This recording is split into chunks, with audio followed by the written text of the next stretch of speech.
Hello and welcome everybody to Flicker Effect. This is a podcast where each week we chat about the world of film, television, and pop culture. This is episode number 186, and we're recording on Sunday, September 11th, 2016. I'm David Lott. Joining me this week is Bobby Jackson.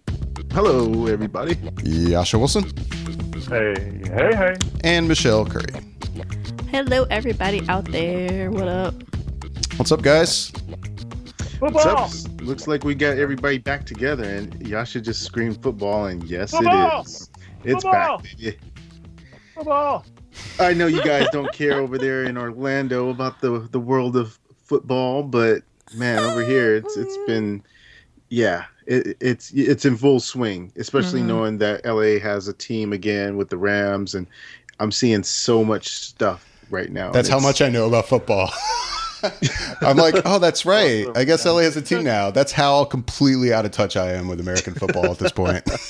Yeah. We got football. We got the Rams again. We got the Niners are hopefully going to be all right. The Oakland is probably going to suck like they always do. Right. So, but you guys got who you got? You got the Dolphins and you got Tampa Bay. So. And none of it matters to David. Yeah, David doesn't care, and I don't care about the Florida teams. I'm a Steelers Broncos person. I mean, I've always been if somebody asks me, I'm a Bucks fan, and I'll cheer for the Bucks. And it's not like I dislike football. I've found in the past couple of years I've paid less and less attention to it. It just really hasn't done anything for me anymore. I pay a little more attention to college than I do NFL, and I don't know. I have to say, NFL's kind of worn me down last couple of years. I'm just like, it's too much. Right. It's too much lately. You were going to say, Jascha? No, I was just going to say over the past couple of years, I have started and been consistent in the fantasy football world, and that has begun to consume at least the good portion of Monday, Tuesday, and Wednesday of tinkering and adjusting my lineups and reading of more about football players than I ever care to really know. So I may be a little out of touch for the next, 14 weeks. So putting it out there. So we'll see you for the top 10 show, buddy. Hope you're there. Yeah. So if I start screaming randomly, it's because I'm watching something over here on mute, and please don't judge me. Carlton used to do that. Oh yeah, Carlton definitely did that. He definitely had football on while we were recording. Oh yeah.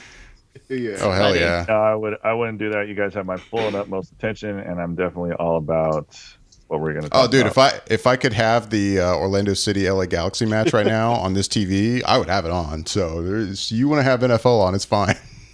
I only don't have it on because I can't right now. I do have my lineup in front of me and the person that I'm playing right now in front of me, and I did watch a video about some running backs that are competing for it. I am definitely absorbed in other things while we sit here, and God bless the internet and being able to click from window to window. That's all I can say. Right. Yeah, I went through the fantasy football thing for a few years, and I think I gave it up finally 3 years ago, just because my schedule. I didn't have time for that. I couldn't. I do that thing the last 2 years I did it. It was the season would start and I'd be like, all right, I'm into this. I'm going to research and I'm going to do my draft and blah, blah, blah. And then the season would go, just my interest would fade and I would just let it go and die. And then I finally got to a point where I was like, you know what? I'm just not going to do it. Even that first year I gave it up, I was like, there was a small inkling of me that was like, you know what? I don't know. I kind of feel like doing it again. No, David, just stop.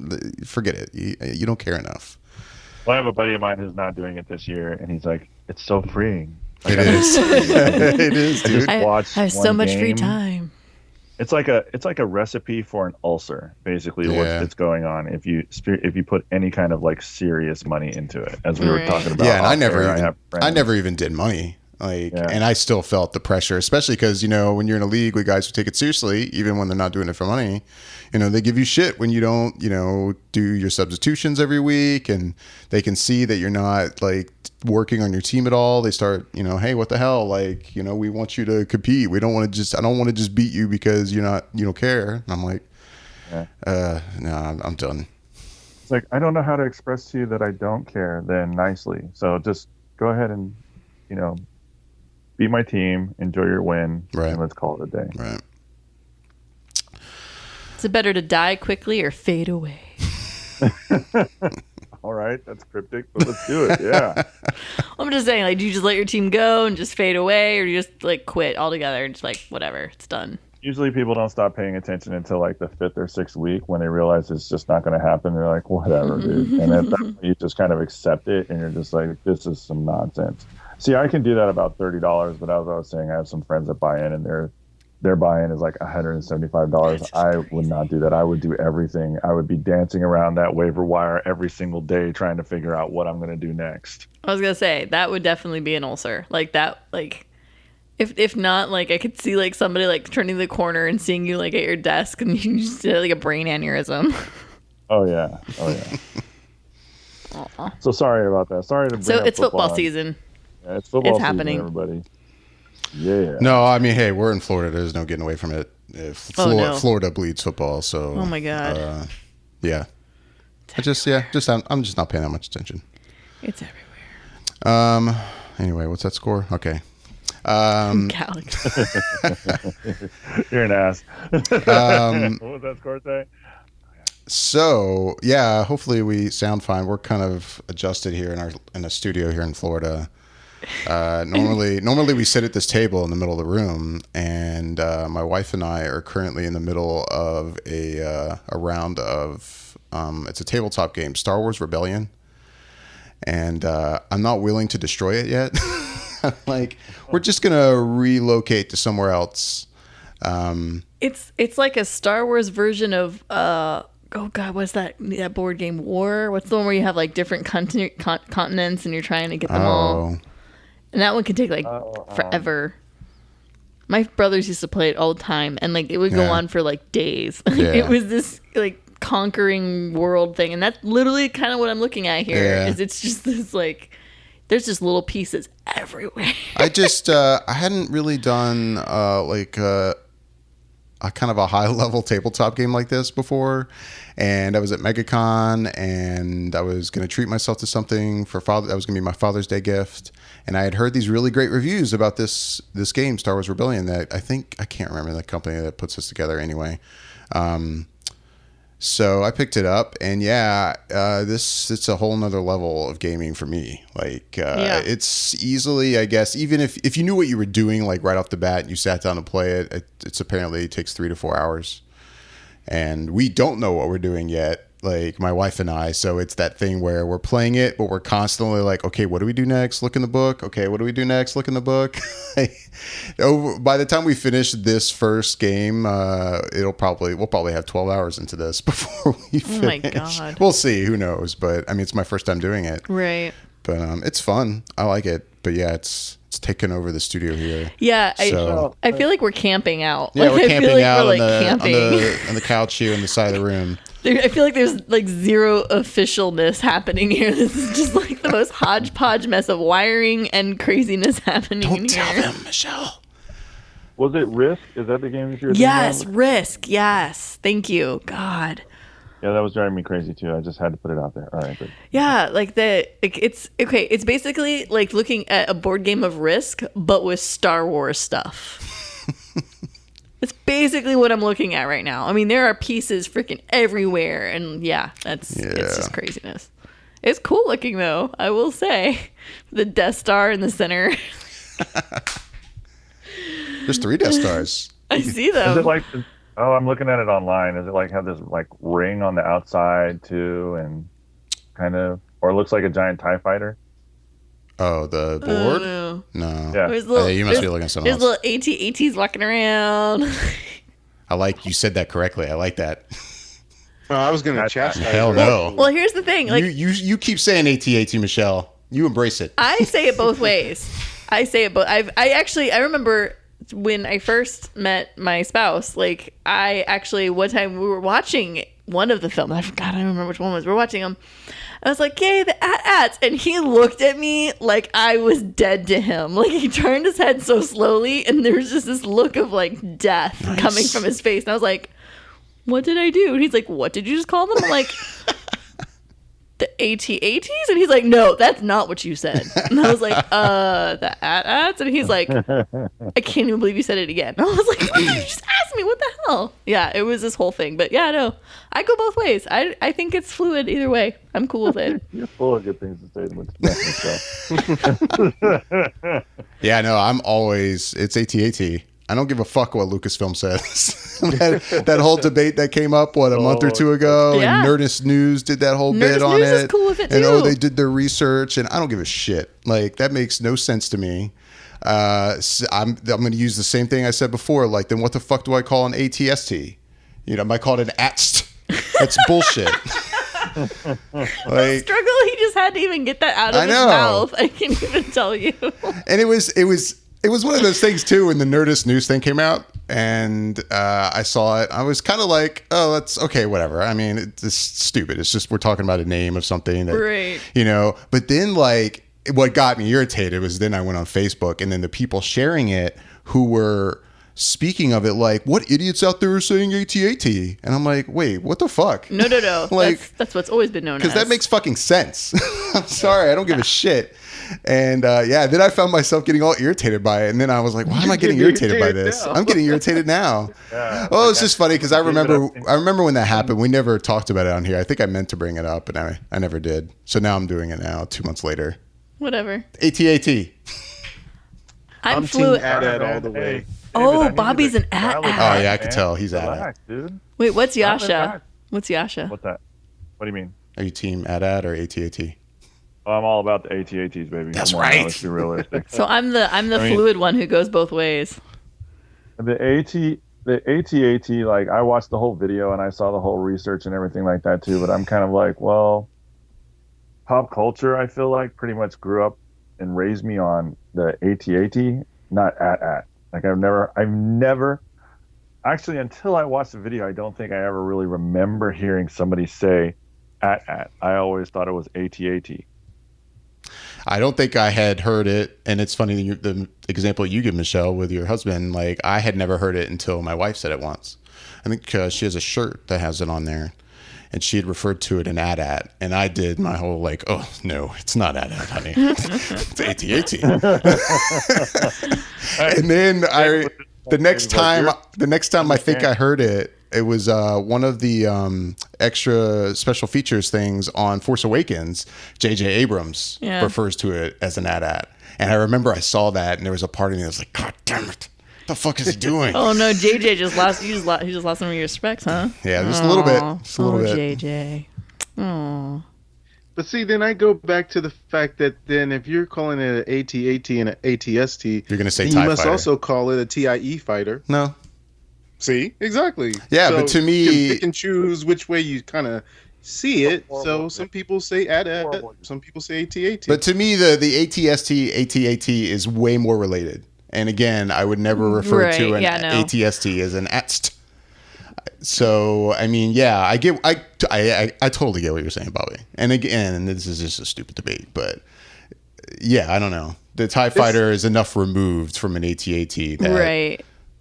It's to me the same thing as like I used to call it a GIF forever. And I then still the do. creator of it said, no, it's not GIF. No, he It's said it the GIF. other way around. He said it's a okay. GIF. Yes, okay, so it's a GIF, not a GIF. Right. And I called it a Right. GIF. But then once the creator said it's a GIF, I just started calling it what he intended it to be called, a GIF. So I just changed my vocabulary way of saying it. It didn't bother me, I guess, that I had been saying it in his eyes wrong all this time. It was like, who knew? Because no one actually was saying it. Right. Same thing with the AT-AT and the AT-AT, whichever way you want to say it. No one actually in the movies calls it anything. So Exactly. Never comes up in the film. just Right. So what you see, and at the time, or at least I remember thinking as a kid, I didn't. And you see the figure in the store, I there's no A period T period or whatever the case may be. So you just say, oh, it's two words. I know what that word spells. It spells AT-AT. So I guess that's what it is. And it was more of the two toys. It was the more popular one than the ATST. And so I guess Right. it just, in my mind and the mind of other kids around me growing up, always just called it an AT-AT. Yeah, it was just. I mean, I know it's easy for me to say because I stand on this side of the debate of the AT-AT thing, but it's like when this whole debate came up, and they. Again, the Nerdist News video did their research with the Lucasfilm stuff, and that's and the TV commercial. And now apparently it's official, and everyone's like, all the at camp is like, well, this is the official thing, and I'm like, to me, I'm sorry, until somebody says it in a film, until I hear a character say it, if I hear a character say at, I will change my tune. And we got some in Rogue One, so it'll be interesting if I know. Talks about them. You might be eating those words and I will soon. be. And but at least soon. If they do it in the film, then I'll be like, fine. I'll still protest. It makes no fucking sense. But man. But at least then somebody said it in a movie, and to me that's official. Like like not this. Well, like Lucasfilm officially put this in some memo or something. Like piece of shit. Character needs to say it in the movie, and then I'll care. So funny. And then the GIF thing is funny too. Like I got into a debate with some coworkers not long ago about that, and just how like they looked at me like I was a complete alien for saying GIF, and I'm like, I know people look at me like weird when I say GIF too, and I'm like, no, that's what it is. Yeah, it's a GIF, and it's almost no, and I'm like, no, it's a GIF. It's been that way since 1990. Humnaha. Like I'm sorry, it's a GIF. Right. I hate to break the news to you. And I feel like the reaction to a lot of times is, oh well, that's just in proper English. Would you say GIFed? And I'm like, no, you would say gift, but there are plenty other examples in the English language of G sounding that way. Like, like, I mean, I'm not crazy. I mean, I could see gift too. It could go either way, but I just always said GIF. So, of course, when the creator said his piece on, and I'm pretty sure I'm getting that right. I'm pretty sure he said, no, it's pronounced GIF. I was like, sweet. Yeah. I was right. Awesome. Great. Again, a debate that doesn't matter. I know. We've just locked down 10 minutes on nothing. Hell yeah, that's what we do here. It's all about Seinfeld. We're good at that.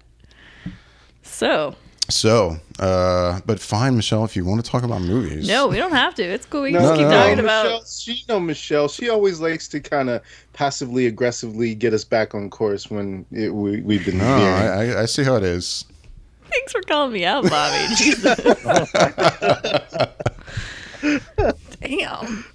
It's gonna be one of those nights, huh? Okay. No, it's okay. You're right. I mean, we should probably stay on target since we were. Hey, we've been on target. We've been talking about Star Wars. It's pop culture. I'm not saying it's not. I'm just simply saying we have a time frame. There is a time frame here. I don't know. I try to help not beat a dead horse, and then I get on my soapbox, and 20 minutes go by. I'm gonna get the watch out. I know.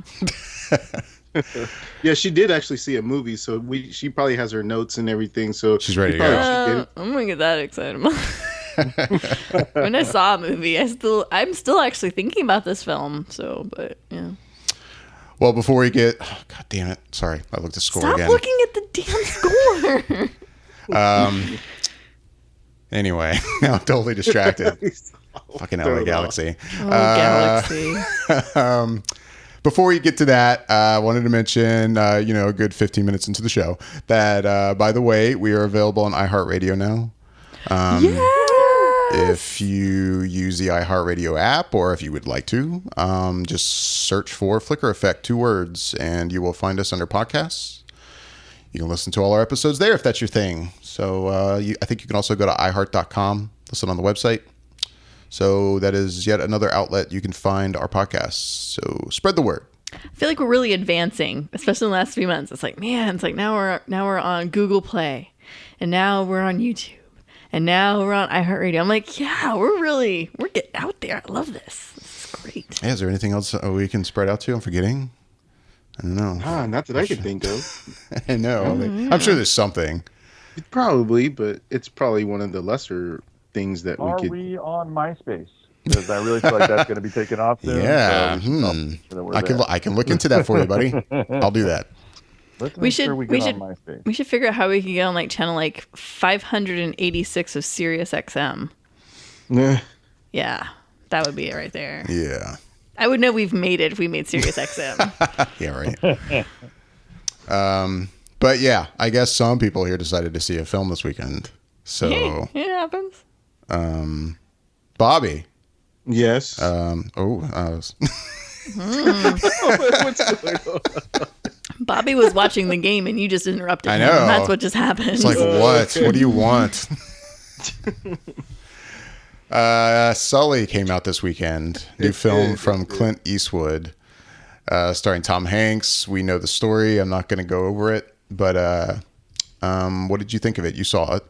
I did, and I think the movie does a really good job of keeping the tension that was felt throughout that flight into the movie. It's a thing where Clint Eastwood uses a device where he shows the incident multiple times within the movie, and he frames it by showing it from a different kind of perspective each time, and it does work because you're tense every time that it happens. I would say the only aspect of it that didn't quite work for me is sometimes when they'd slip into like a something that happened in the past, there wouldn't be a transition that really kind of signaled that Sully was going into his past and thinking about something. It would just sort of happen, and then maybe 10, 15 minutes would go by, and next thing you know, he's back at the place where you saw him at. And you didn't even realize that he was sort of like like that he had remembered something, and he was sort of out of it for a second, and it was kind of weird in that sense, but it was still pretty effective within the flashbacks that they would show of him at one point in time showing how he first kind of got into flying, and then another point in time showing his career as I think he must have been like a pilot in the Air Force, and I don't know if he was a test pilot or just a regular kind of fighter pilot, but it looked like he was flying like a test plane, and showing that he has experience with flying and flying in situations that would ordinarily cause some sort of injury to the person or to the aircraft he was flying. And I thought that Tom Hanks did such a really solid job in terms of portraying Mr. Sullenberger in this movie, or Sully, and it was just like seeing him. You really get lost in the way that Tom Hanks can really kind of sink into a role. You're still kind of hyper aware that it's Tom Hanks, but you get away from it to a point where you just buy into the story aspect of what he's doing. And along those lines, I thought Aaron Eckhart did a really good job too as his co-pilot. And everyone else that's in the movie, it's pretty solid. There gets to be this whole thing because the movie in and of itself, the actual landing on the Hudson is yes a part of it, but I guess the main crux of the film is in regards to I think it's the NTSB. I think that's the National Travel Safety Board or something like that. Safety Transportation, Board, I think, yeah. So they're really trying to find out, could this have been prevented? Could he have landed at a closer airport? And you don't know, or at least I wasn't. I remember we talked about it before when we saw the trailers, and it sounded like Michelle and you, David, had pretty much been very much aware of everything aside from just the actual landing and the idea of him maybe not been or maybe being able to prevent this. And I didn't actually remember even hearing about that part of it. I just remember the incident itself and him being a hero and everything along those lines, the good part of it. I don't remember there being like an investigation and stuff like that. No, So, I was in the same boat as you. That's all I knew about. oh, okay. Yeah, no, Okay. I really didn't realize there was an investigation into him and his decision making on this. I thought it was pretty much a sign still delivered, like, hey, good job that you did exactly what you should have done. Right. I had no idea that there was. No. Yeah, when I saw the trailer, and I haven't watched the film yet, but when I saw the trailer, just like you, Michelle, I had no idea that there was like this huge investigation after the fact. So that's what's gotten me interested in seeing the movie to begin with, because I kind of want to see where they went with that. Like, I thought that he did what he exactly, like you just said, what he was supposed to do in order to land the plane because of X, Y, and Z emergency that they weren't able to get to another thing. It's either that or going to a couple of buildings in the city. So I'm interested in seeing it for that. I just didn't have time to see it. And that is the best part of it, in my opinion, because you all know the actual story in terms of him landing, and that part, while it's good and engaging and intense, you still kind of ultimately know that outcome. I don't recall ever remembering the aspect of the investigation and what happened in terms of if it was his fault or not, or whatever the case may be. So that part was the most compelling part because I didn't know the outcome, and so that was towards the, I'd say, third act is where you really get into the nuts and bolts of the investigation and finding out what really they found after investigating it. But it was a really solid film, and I really enjoyed seeing it. And it was kind of interesting. And when I'm sitting in the theater, because I actually just saw it today, and thinking about the fact that today is 9/11 and this movie came out on the 9/11 weekend, and you get that sense because it's so New York centered in this movie, and it brings up those ideas as well once you're watching it. But it was very interesting, and it was like I said, it was a really solid movie, and I think I think people should check it out. It's Tom Hanks doing another stellar job of acting, and it's a movie that takes place about like a recent true event. So it was really good. Nice. Michelle, you saw Morgan. Yeah. How was that? Dude, how was that? Yeah, that came out not this weekend, but last weekend, right? Morgan. Yeah. And I've been wanting to see it for a while, and just, life, whatever. So I will, life things. So I'll just read the synopsis really quick that IMDb has up, like I always do, because I'm a loser like that. Anyways, a corporate risk management consultant must decide whether or not to terminate an artificially created humanoid being. That's all it says. That's it. So, and the corporate risk management consultant is played by Kate Mara. And this artificially created humanoid being, as they say, is played by Anya Taylor-Joy. There's a couple other people in here that are, some people will be like, oh, I know that one. Rose Leslie is in this. Toby Jones. Huh? I said, oh, I know that one. Yeah. Michelle Yeoh, Jennifer Jason Leigh, Paul Giamatti, a couple other lesser known people, but there's a decent amount of people in this film. Anyways, so can't really give a whole lot about this film, but I will say, so I'm mixed on it. I like the idea that's happening with this film, and I just feel like they couldn't quite pull it together. I feel like they want you to connect with Morgan, and they want you to understand what her creators feel towards her and how she makes them feel. And I feel like that they're trying to get to that point, but they kind of miss the beat on this. And so I don't know, it just felt kind of hollow a lot of the time. And then what kind of depressed me is it seemed there's a very large plot twist that occurs, and I saw it from a mile away. And I was reading reviews, and some people did see it and some people did not see it, and they're like, I thoroughly enjoyed the plot twist, that was amazing. And then other people were like, really? Because I feel like that was kind of obvious. And for me, I wouldn't say I felt that it was obvious, but I definitely was I was thinking about it most of the film, going, this is probably what's going to happen. I've got a good feeling. But I will say, as you're watching it, like, as you're watching all these characters and everything kind of go down, the interactions between the people that are there that created Morgan at this remote location somewhere, it looks like Washington State or Oregon, like it's way out in the middle of the woods and mountains, nowhere people can really easily get to. You're watching their interactions with each other, their interactions with Morgan, and then their interactions with the risk management consultant, Kate Mara. And so you're kind of reading all these different engagements and kind of seeing how this whole group is working around the situation that they're currently in. And I guess they'd been up there for 7 years, and Morgan is 5. But because of her genetics and the way she's created, she ages much quickly. So she looks like she's about 16, but she's only 5 years old. And then there's aspects of her that her brain is functioning on a level that no one can even comprehend. And yet when it comes to other things, she's definitely much more of a 5-year-old than you can even begin to explain. Like, there's things that she's just trying to grasp as the human portion. So they're trying to humanize her, and it just doesn't feel like it connects with the audience very well.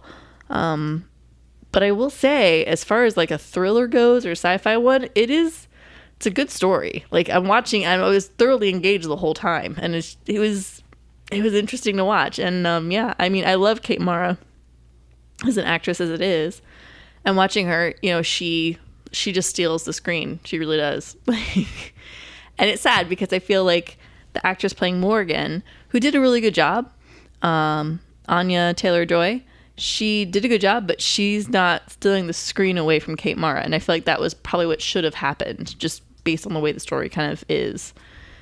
But yeah, Kate Mara was awesome. It was really good. And I enjoyed it, but at the same time, like, would I say this was a great film or a good film? Not really. It's enjoyable. But yeah, I'm kind of mixed, I guess, is the best way to go with that one. If you want to see a good actress or portrayal by Anya Taylor, you should watch The Witch. She's good in that. Right. That was kind of her breakthrough. And so I guess they were kind of hoping that with that doing really well, with her in that lead, that this is going to kind of help propel her. And I don't know. I feel like Kate Mara really kind of overshadowed her on this one. You know, and I'm not saying that's a bad thing. I'm not saying it just kind of was like, oh, I feel like she should have shown more. Like, it's just, I don't know. But there is this moment between Morgan and Paul Giamatti's character of the psychologist. There's this moment where she looks at him and she hits a nerve in him, and you could see the fear in his face, and her eyes are just this blank slate, and you're just like, oh shit's going down. Like, you just know it. You're like, oh my God. So, I mean, she has these spectacular moments on screen, but it just seemed like every time Kate was on screen, she would just steal it right back. Even when it was between her and Morgan, like, it was just like, you feel like you should be just falling for Morgan, and you just don't. And that's, I don't know. I don't know if it was just the writing or the way the story was kind of unfolding. I don't think it was the actress per se, but I don't know. But at the same time, like I said, I still kind of enjoy this. I still enjoyed watching this story unfold, even though I kind of felt the plot twist that happens was coming. I still enjoyed seeing it happen. Like, it still was a good play out. And I mean, man, this movie went quick too. Like, and maybe that's another reason why you don't feel like a big connection with Morgan. This film, I think, was like an hour and a half, dude. Like, it was fast. I mean, the film started at like 7:21 p.m. and the credits were rolling at like just after 9 p.m. I was like, geez, what just happened? It was like 9 o'clock and the credits were rolling, and I was like, wow, that was quick. So maybe the speed of the film doesn't give you the opportunity to connect to Morgan. They couldn't tell the full story to make the audience really connect to this character that I feel you're supposed to have something towards her, and you just don't. So it's kind of down. It says that it's literally like an hour and 32 minutes. Man, it was fast. I mean, I haven't seen a feature-length film like that, like that short in a while. So, I mean, but at the same time, like, it's an hour and a half. Like, what do you get to lose, you know? Like, it was still an enjoyable storyline to watch. So yeah, that's what I got. Morgan. Well, And that maybe was I'll see it in the actually- theater, but No, you're not. no, I don't know. No, you're not. Yeah. You're not going to see that in the theater. Okay. Well, anyway, so what were you going to say, Bobby? No, I was just gonna say a movie that was actually shorter than that I had saw recently too was Lights Out. That was like an hour and 21 minutes. Was it? Wow. Yeah, it felt like you barely got sitting down in the theater and it was already lights up because it goes by so fast. I'm so used to like knocking 2 hours out of my life out at least, you know, Right. and of the film plus the 20 minutes of trailer, you know, it's like I'm just so used to being like, yep, this is going to be this length of time. And I mean, like, I felt like before I knew it, the lights were coming up. I was like, Jesus, that was fast. I was like, that was a really quick story. So, yeah. Morgan. Do you guys see any good trailers before your movies? I don't know if I would say good trailers, but I did see. I saw trailers. I saw trailers. Ouija, the new Ouija. I saw that trailer. Is it like a What sequel? did you think of that? Yeah, Or is it just like a new movie? I can't tell. I can't tell if this is like a prequel or if it's like a whole. So all over the place. Right. It's so all over the place. And I'm watching the trailer, and I'm like, I feel like I just watched the whole movie. Like, I was watching this show, I'm like, Jesus, I think I'm good. I think I got the whole gist of the whole thing. I don't need to see this film. Yeah. Looks kind of meh. Meh. Bobby, you see anything interesting? Any trailers? Yeah, actually, I saw the trailer for a new Will Smith movie that's coming out called Collateral Beauty. And the interesting thing about this movie, the story kind of looks like it follows Will Smith's character as someone that has lost his daughter at a young age in her life, and it's affected him to the point where he's kind of almost just given up on life in general. And he's been writing these letters to things like love, to the idea of love, or to the idea of time, and to the idea of death. And it looks like within the scope of the trailer, if I'm understanding it right, there's actually living embodiments of these ideas of love, death, and time. And they visit him and trying to kind of rekindle his spirit for life. And it looks pretty affecting and dramatic. And there's even a point in time where it kind of looks like it feels like it's one of those movies that's trying to go for an Oscar in a way, because you can hear the music swell, and at that time you're seeing Academy Award winner or Academy Award nominee and all these things. So it looks like it has that potential, and it looks like it's going to be pretty good. I like the idea of it. And off air, I remember Jascha had sort of mentioned that it's kind of like a Christmas Carol in a way, in a different sort of style. And I was like, yeah, that actually is probably a good description of it, because it kind of has that feel. But it looks good. I actually can't wait to see it. It does look good. I was watching it, and I was like, man, this is definitely just playing towards people's emotions, and I'm eating it up with a spoon. Like, I love this. Like, I was like, this is going to be the feel-good movie of the year. I could see it. Like, I'm down with it. I'm all about it. I just think we're going to get another boycott because Will didn't get nominated for an Oscar or get a win. I'm kidding, of course. I'm kidding. But I felt the same way. Like I said, I feel like this is almost like another take on A Christmas Carol, but it looks fantastic. I really hope it's as good as it looks. You nailed it, Jascha. Like, when you said that, I was like, damn, he's so good. I was like, that's exactly what this is like. Yeah, it looks really good. It's the way the trailer's put together, though, is like it could definitely be an exercise in how music can affect the feeling of a trailer. I mean, you could take that same footage, not edit a bit of it, throw different, like 3 other different tunes in it, and get completely different trailers. Right. Like, the music affects the way that you feel after you watch it so incredibly much. And I mean, sure, every trailer does, but this even more so. But I mean, yeah, it looks good. I'm not like, oh my god, I got to see it though. I mean, I don't know. I just feel like it looks like it's trying too hard to be the big emotional, you're gonna want to love this at the Oscars movie. Right. So I don't know how I feel about it. But. I'm okay with it. I'm a big sap. Cool. Take it. But that was it. No other interesting trailers. Well, they had that one that released from Ben Affleck, another one from Ben Affleck. Yeah, Live by Night.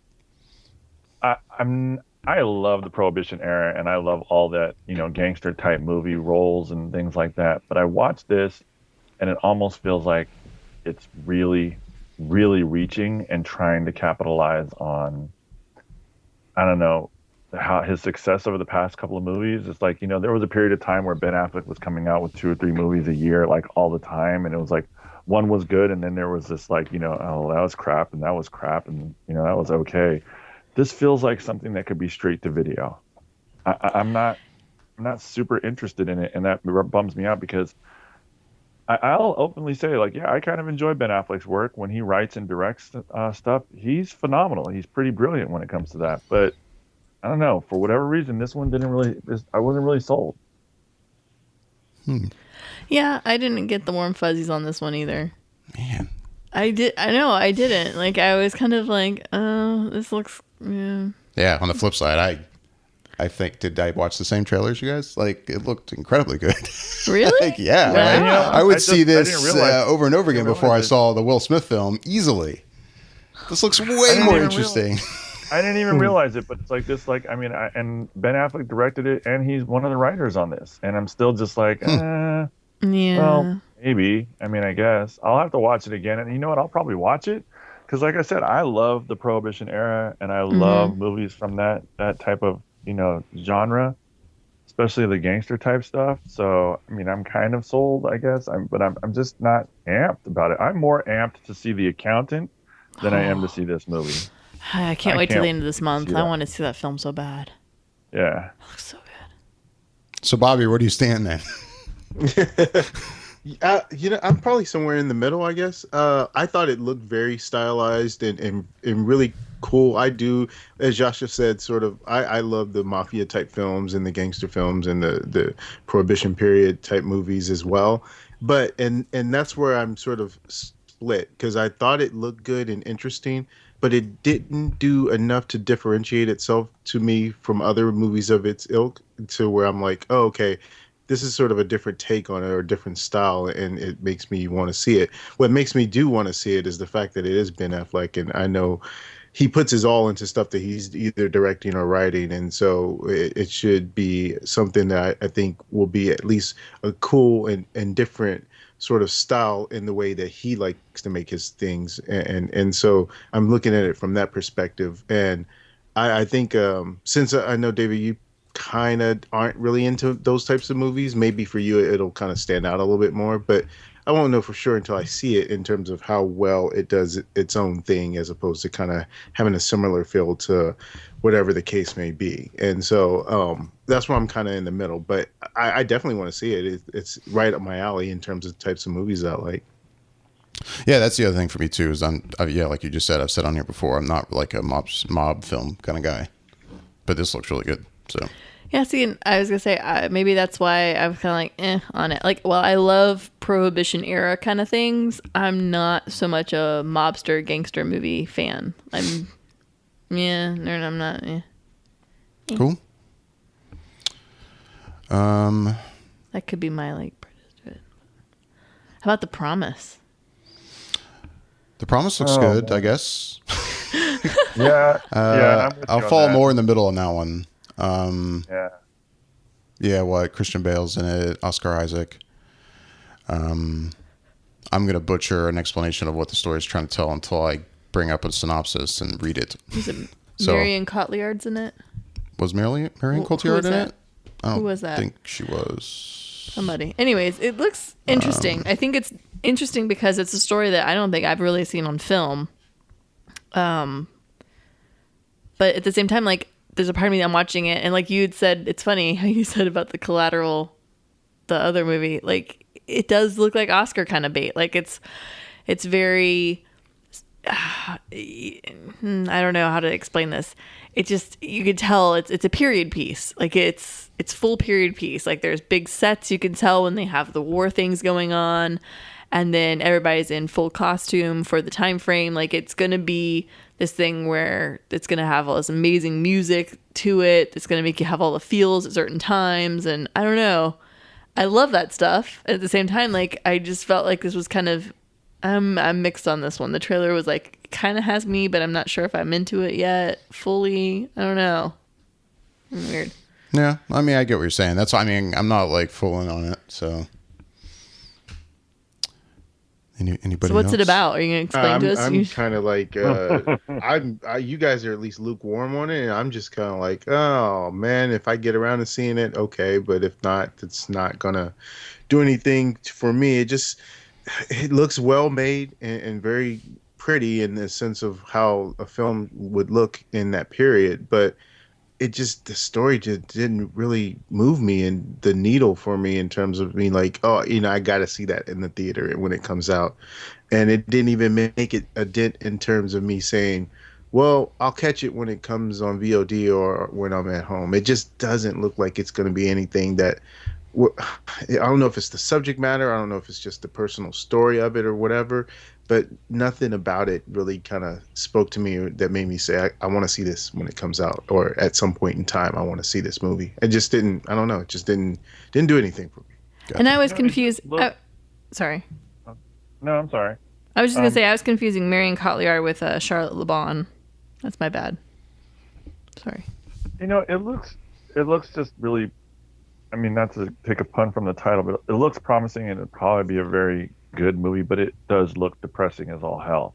Like, it doesn't look like it's a feel good movie. And there are movies out there that are sad that I've thoroughly enjoyed. But I mean, coming off of, I guess, a summer of feel good films and stuff that I really enjoyed, maybe I just wasn't in the right frame of mind to watch this trailer and just be like, oh yeah, that looks really, really good. I mean, it looks like an incredibly dramatic piece of work. I mean, like, yeah, it's telling the story of a genocide. So Right. yeah, it looks. I guess that's not really happy, huh? No. So cheerful. Yeah. I mean, yeah, the IMDb explanation is set during the last days of the Ottoman Empire. The promise follows a love triangle between Michael, a brilliant medical student, the beautiful and sophisticated Anna, and Chris, a renowned American journalist based in Paris. That's all it really has to say. And it's really all about the Armenian genocide. Yeah, pretty much. Yeah. Right on. That's the next. That's coming out Christmas Day, everybody. No, I'm just Yay! kidding. Take your family to go see that. Actually, I don't even think it has a release date yet. It just says release date 2016 on IMDb. It's playing at TIFF right now, the Toronto International Film Festival. But yeah, I don't think it's got a release date. So yeah. Well, with that, I guess unless anybody's got anything, So Michelle has a realization. I do have a realization. So goofing around on somewhere on the internet, I don't know, I stumbled upon a web TV show for a comedian that I actually really enjoy. And it's funny because they're short. Like, I thought it was like a webisode. So I was like, oh, this could be like 20 minutes. They're like 11 minutes each. So of course I'm like, yeah, I can watch all of these. So I went for it, and it was really entertaining. And now I'm trying to pull it up because I always butcher her last name, and I'm not gonna do that. I'm gonna try to be good when I say it. But yeah, everybody should check it out. I think it was on Netflix. Was it? Oh man, I'm totally gonna mess this up. I should have researched this before I opened my mouth. Now I'm just sitting here. I'm trying to like look it up as fast as I can, and just messing the whole thing up. No. I fail. You can find it. You got time? I failed today. You can do this. Somebody else start talking about something. So, about those Lions. Football. Woo! Sorry. No. All right. Is baseball season still happening? It's still going on. Yes, it usually goes on through October. No, I know. Yeah. Just nobody talks about baseball anymore. I feel like it's the sport that. I mean, I love baseball, but I mean, I'm admitted. I went to a game last night. Nice. I went and watched the Angels get their teeth kicked in by Texas. By who? It's pretty awesome. Texas. By the Rangers? Yep. It was pretty hilarious, I got to tell you, because like they made this comeback, and here they are. They make the comeback. They get the lead. They change pitchers. All they had to do was hold the lead. This next pitcher, two home run shot, walks the next batter, and it's just like, dude, it was not his day. Like, and it all of a sudden it was 8-5, and it just went all downhill from there. Like, they couldn't find any pitcher to like take over, and it was hilarious. I sat there and watched and laughed the entire time. Yeah, I haven't been to a baseball game in a long time. I miss it. I miss living in a city that has baseball. And yeah, you could argue that Tampa Bay is not too far, but it's far enough that I'm not making that drive. Yeah.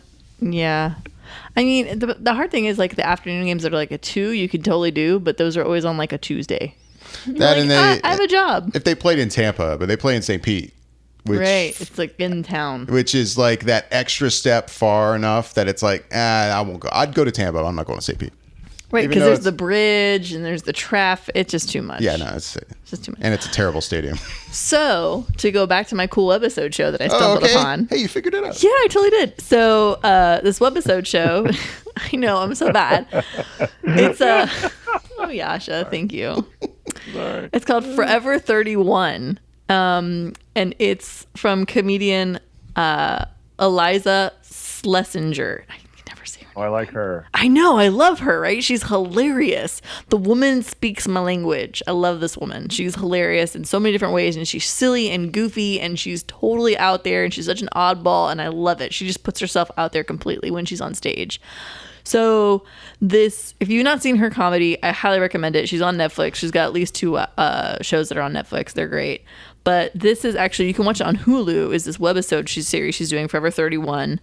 And yeah, it's funny because it's, I don't know, in a way I'm like, oh, I understand so many levels to what she's talking about. And then she's doing it on this like webisode series, kind of like a podcast almost like. And I'm like, oh, and I connect with that too. And so it's kind of funny to watch her. But yeah, there's, oh God, how many episodes are there? I want to say there was only like 11 episodes and they're literally like 10 minutes each. So it was like, I busted through them quickly, but they were all kind of with different like quick little storylines, and they're really funny, and she's amazing. And I highly recommend it if you just need a stupid little giggle snort in your day, just to kind of heighten anything. Like if you're just having one of those days and you're like, God, I just need something to like just elevate me a little bit, I highly recommend just watching one of an episode.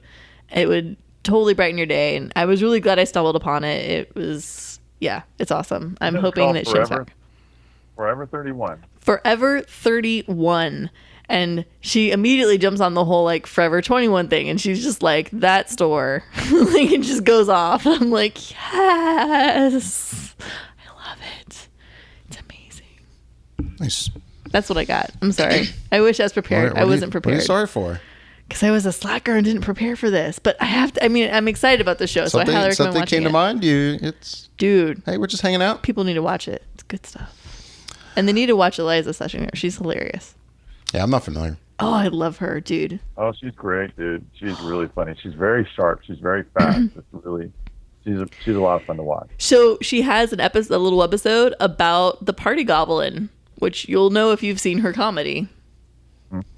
So yeah, and it's a good episode too, because since she's doing this, she gets to be pretend. She actually dresses up as the Party Goblin. It's amazing, Jascha. You just have to watch it. It's so good. I will take a look. Yeah, that's what I got. All right. Well, with that, we're going to get out of here. As always, we'd love to know what you thought of the show, everything we've talked about. You can let us know by emailing us at feedback@flickereffect.com. You can also find us on Facebook, Google+, Twitter, iHeartRadio, YouTube. You can find links to those accounts on our website. Just look over on the right-hand side. I'm David Lott. I'm Bobby Jackson. I'm Jascha Wilson. And I'm Michelle Curry. Thanks for listening.